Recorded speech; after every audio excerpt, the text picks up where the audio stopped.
OK, on va terminer donc le premier vidéo 1. 1. Ben là, ça va être un A3 là, d'intro à contrôler un LED sur la première ligne. On pourrait en faire plus. Là, on va voir les besoins au fur et à mesure.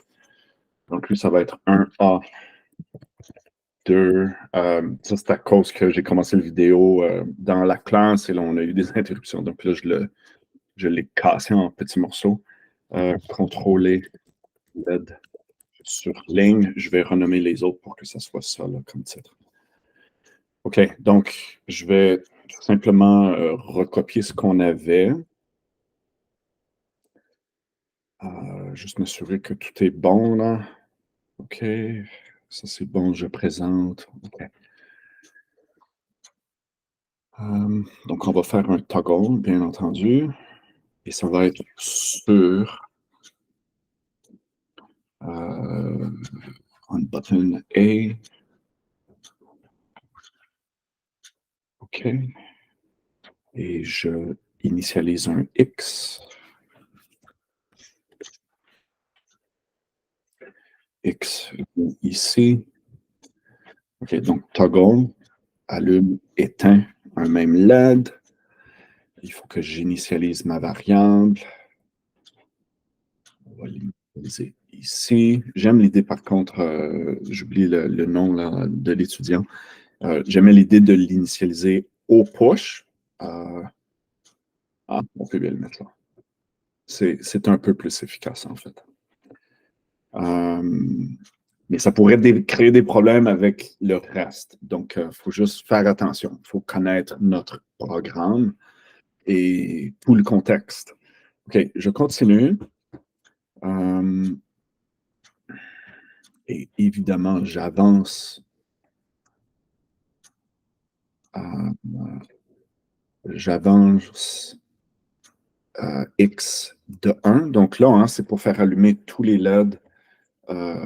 Mais là, ici, ce que je veux faire, c'est juste à chaque fois que je pèse, je veux faire avancer le LED de une position.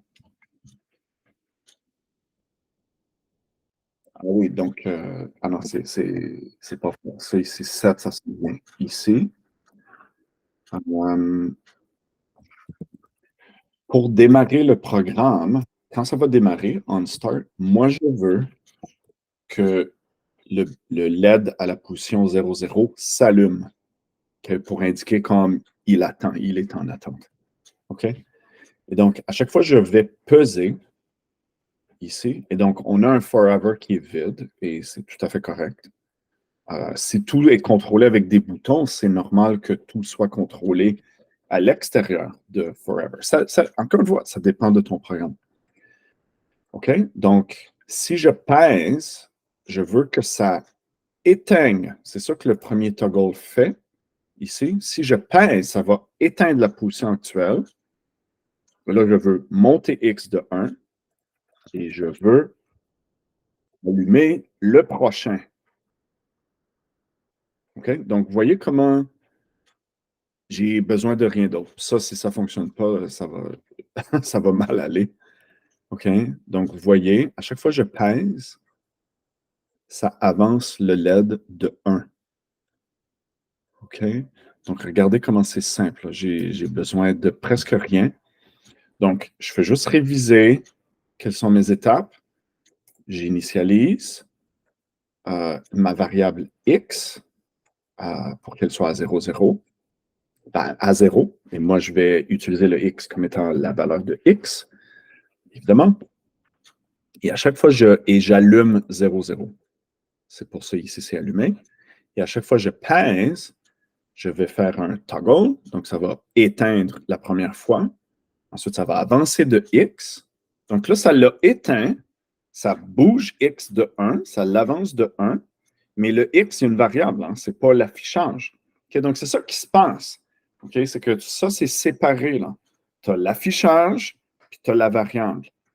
Et toi, ce que tu fais quand tu programmes, tu fais travailler les choses ensemble. Donc, tu as des variables et tu as ensuite les commandes. Okay? Et ça, c'est séparé. Là. Okay? Donc, même un petit exemple comme ça ici, nous le montre bien. Okay? Donc, j'ai une variable x, juste pour l'identifier, on pourrait la mettre à l'extérieur comme ça. J'ai une variable en x. C'est pas utile qu'est-ce que je fais là, c'est juste pour la mettre en évidence. Donc, j'ai une variable x. Moi, j'ai toujours imaginé, j'imagine depuis que j'ai commencé à faire de la programmation, là, les variables, c'est comme des buckets. Okay? C'est comme des pots. Okay? C'est comme un pot à fleurs. Là, okay? Puis, dessus le bucket, tu as le nom de la variable. Dans notre cas ici, on a appelé ce bucket-là X. Et là, ben, le programme, ce que tu fais avec ton programme, c'est que tu prends X, puis là, tu dis, ah, OK, mets telle valeur dans le bucket. Et là, plus tard dans ton programme, tu dis, va chercher c'est quoi qui est dans le bucket X. Donc, c'est ça une variable. Une variable, c'est un container, OK? C'est un contenant, OK? Que tu nommes, tu lui donnes un nom, et là, ensuite, tu peux mettre ce que tu veux dedans comme valeur numérique. Et quand ceux ici qui vont faire des programmes plus avancés, comme à l'université, et aller en codage beaucoup plus avancé, vous allez voir les variables, ouf, ça peut devenir, tes variables peuvent devenir des fonctions. Tu peux avoir, c'est pratiquement infini là, ce que tu peux faire. En programmation objet, ça devient encore plus abstrait. Tu peux avoir des propriétés qui vont devenir des variables. Donc, en tout cas, je vous avertis, là, le concept de variable vraiment utile, vraiment central. Donc, c'est pour ça que je mets tant d'accent avec vous sur apprendre comment utiliser les variables. Et without miss, OK, moi, ce que je remarque chez mes étudiants qui sont un peu plus faibles, c'est que justement, c'est votre maîtrise des variables, de l'utilisation des variables dans un programme qui fait lacune, qui fait défaut. Et ça, c'est à votre désavantage très grand, okay? Parce que tu demeures très limité. Tant que tu ne peux pas utiliser des variables, tu demeures très limité. Okay? Donc, j'espère que ça vous aide. Donc, on va le réviser une dernière fois celui-ci. OK? Donc, on met x à 0 pour pas qu'il y ait de confusion. Et ici, c'est une bonne idée de le faire là. Okay? On ne peut pas le mettre pour ce programme-là ici. On ne peut pas le mettre ici.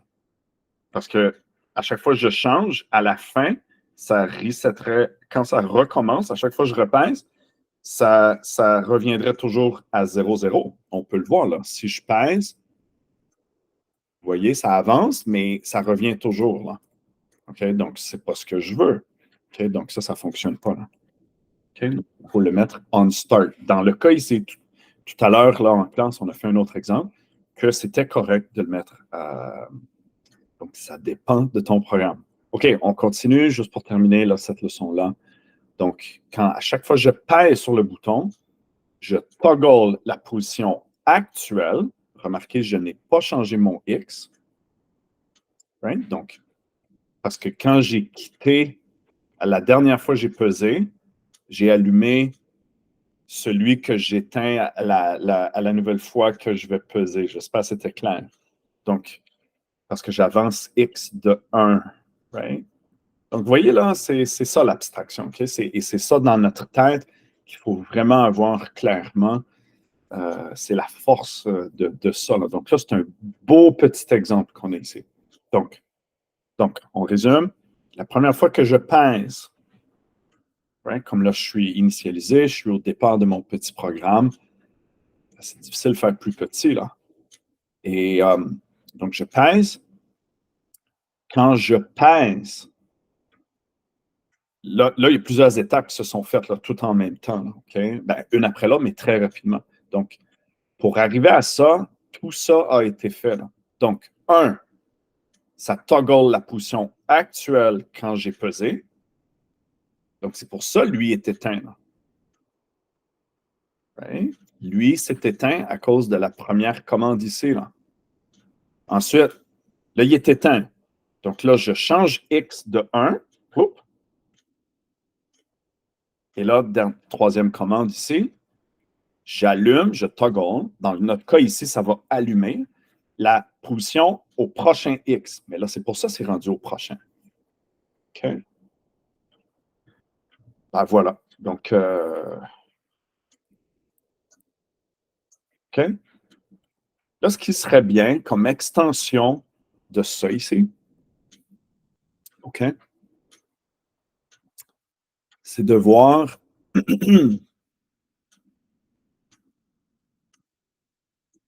est-ce que tu es capable de le faire aller en diagonale et la fois d'ensuite, est-ce que tu es capable de le faire aller pour descendre comme ça ici? Et là, ce qui serait bien, ce serait de faire la même chose encore, mais là en partant d'ici. Est-ce que tu es capable de le faire monter? Est-ce que tu es capable de le faire aller à droite? Est-ce que tu es capable de le faire aller en diagonale? OK? OK, je vais peut-être faire la vidéo de ça. OK, je vais voir. OK? Bon travail.